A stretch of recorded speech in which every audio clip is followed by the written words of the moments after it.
세기의 결혼식이라고 불렸었던 이 두 사람이 지금 세기의 이혼 재판을 한다고 생각됩니다. 최단비 변호사님. 네, 이부진 호텔 신라 사장이 이무재 전 고문을 상대로 낸 이혼 소송에서 네.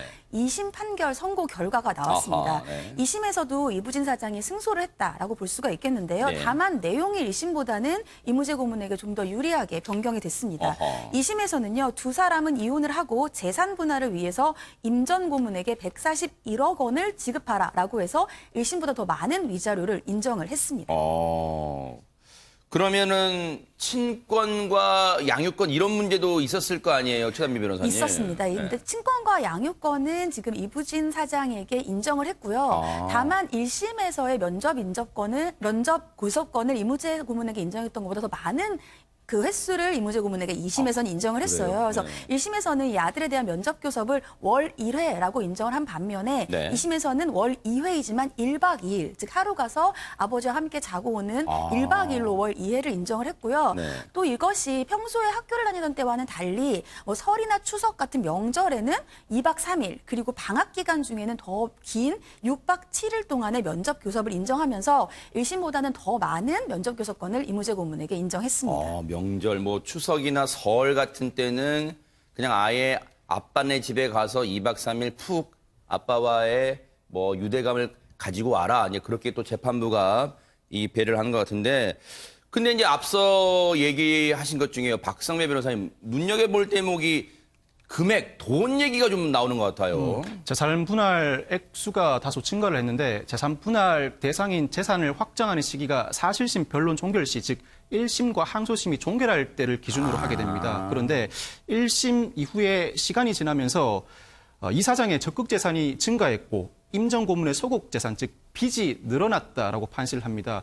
이혼 소송에서 재산 분할을 할 때는 나에게는 빚이 많아야 분할해 줘야 될 재산이 줄어들고 상대방은 재산이 늘어나야 분할받을 재산이 늘어나기 때문에 이혼 소송에서는 나는 빚이 많고 상대방 재산이 더 많다는 주장을 반복하는 경향들이 있습니다. 네. 그런데 이 1심 판결 이후에 항소심 과정에서 이 사장의 적극 재산이 상당 부분 늘었고 네. 임 전 고문의 빚이 증가했기 때문에 결과적으로는 임 전 고문에게 분할해 줘야 될 재산이 더 늘어났다고 볼 수 있고 네. 또 여러 사정을 감안한 결과 1심에서는 임 전 고문의 재산 분할 비율을 15%라고 판시했지만 항소심이 보기에는 그보다는 좀 더 상회하는 20%가 합당하다라고 판시하면서 재산 분할 금액 1심에서의 86억 원에서 항소심 141억여 원으로 늘어나게 됐습니다. 네.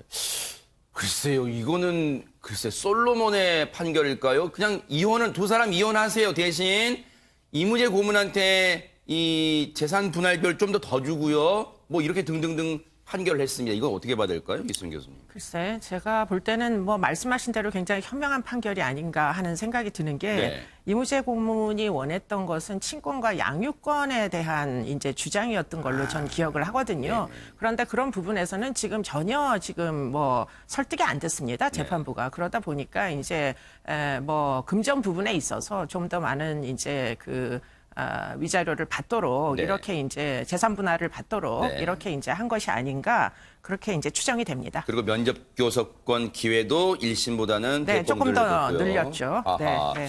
이부진 사장 입장에서는 야, 이거 내 재산 들어오는데 이거 재산 분할 액수 넣는다니까 좀 뭐 이 불평 불만 나올 수도 있을 것 같은데 어쨌든 1심에서는 86억 1,300만 원을 이무재 전 고문에게 지급하라 했는데 2심 때는 그보다 한 55억 정도 증가했네요. 141억 1,300만 원을 이무재 전 고문한테 지급하고 두 사람은 이혼하세요라고 판결을 했습니다.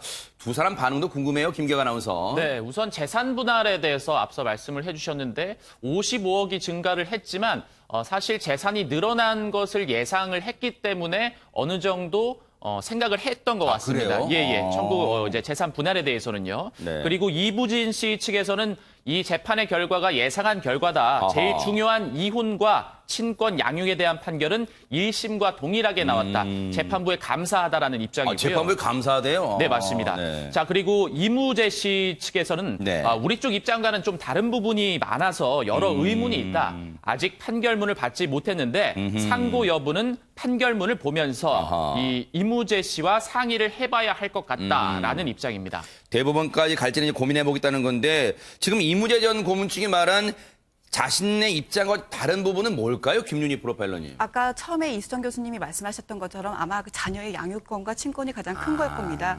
하지만 일각에서는 지금 재산 분할에 관한 것도 어쩌면 다른 원인이 일각에서는 이유가 될 수 있다라고 얘기를 하고 그래요? 있거든요. 실제로 현재 최근에 같은 경우는요. 절반 정도로 재산 분할을 하는 것이 보통 판례입니다.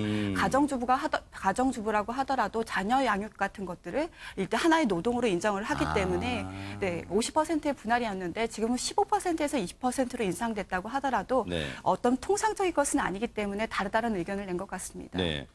그러면 얘기 나온 김에 최단비 변호사님, 지금 1심보다는 재산 분할 비율을 5%포인트 올렸어요. 15에서 20으로 올렸는데, 글쎄요, 그러면 이 재산 증식에 이무재 전 고문이 별로 기여를 안 했다고 본 건가요? 어떻습니까? 이게 사실은 이 재산 분할을 조금 더 인정을 해줬다 하더라도 지금 받은 액수가 굉장히 크지만 그렇죠, 이부진 사장이 갖고 있는 재산에는 한 0.9% 정도밖에 안 돼요. 그래요? 그러니까 굉장히 적은 부분을 인정을 해준 것이죠. 그러면 왜 이렇게 이무재 고문에 대한 재산 분할을 적게 인정을 했는가?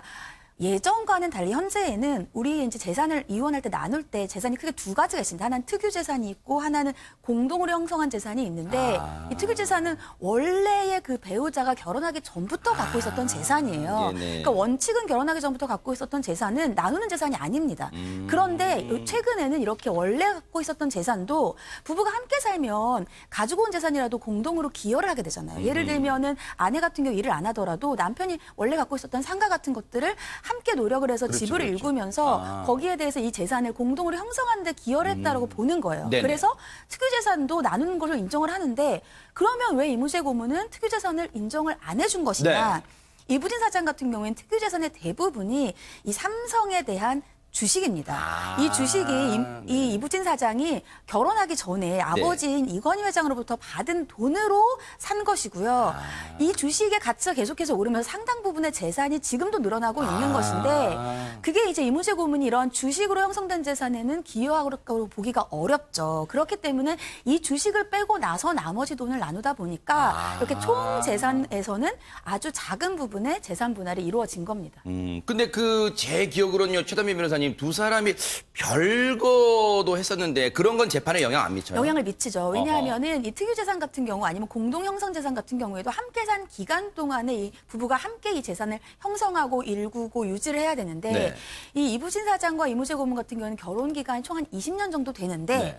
같이 산 기간이 10년이에요. 그러니까 별거를 거의 한 10년 정도 세상에. 했습니다. 그래서 그러면 10년 동안 이러한 공동으로 재산을 형성하고 특유재산에 기여를 했다라고 보기 때문에 기간도 총 결혼한 기간보다는 좀 작아요. 그렇기 때문에 이런 부분들이 영향을 미친 것으로 네. 보입니다. 김기관 아나운서 지금 두 사람의 네. 결혼식 장면은 나옵니다만 그때 정말 전 국민적 그리고 많은 나라에서도 관심 가졌단 말이에요. 예, 그래서 맞습니다. 참 어떻게 살자, 어떻게 결혼 생활 이어갈까 관심을 많은 사람들이 지대하게 보였는데 결국은 최단비 변호사님 말씀처럼 혼인 기간 20년이지만 따로 산 게 10년일 정도로 별로 순탄치는 않았습니다.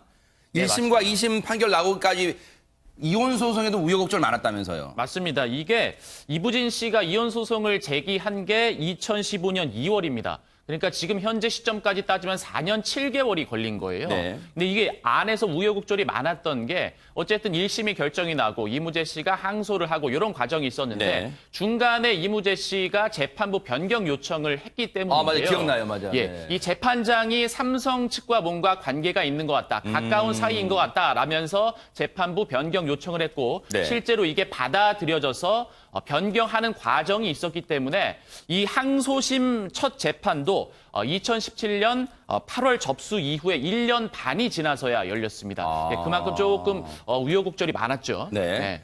혹시 대법원까지 갈까요? 박성배 변호사님? 임 전 고문 측이 판결에 의문을 제기하고 있기 때문에 상고 가능성은 열려 있다고 봅니다. 그렇지만 대법원의 판결이라는 것이 새로운 주장 입증을 받아들이는 것이 아니라 항소심 판결의 적정성 여부를 판단하는 것이기 때문에 특히 가장 큰 관심을 두고 있는 아이들 친권 양육권은 현재까지도 네. 이사장이 아이들을 양육을 하고 있기 때문에 네네. 사정 변경이 없는 한은 친권 양육권에 관한 대법원 판단도 항소심과 달라지지 않을 가능성이 굉장히 높아 보입니다. 네. 재산 분할과 관련해서도 특별히 공동 형성 재산으로 판단해야 함에도 이사장의 특유 재산으로 판단했다든지 아니면 항소심 종결 시에 분할 대상으로 삼은 재산 중에서 일부 빠진 내역이 나타나지 않는 한은 변동 가능성은 다소 낮아 보이는 게 사실입니다. 혹시 이건 좀 엉뚱한 질문일 수 있겠는데요. 박성배 변호사님, 만약에 이제 앞서 면접 교섭권 이 기회 날짜가 1심보다 늘어났잖아요. 근데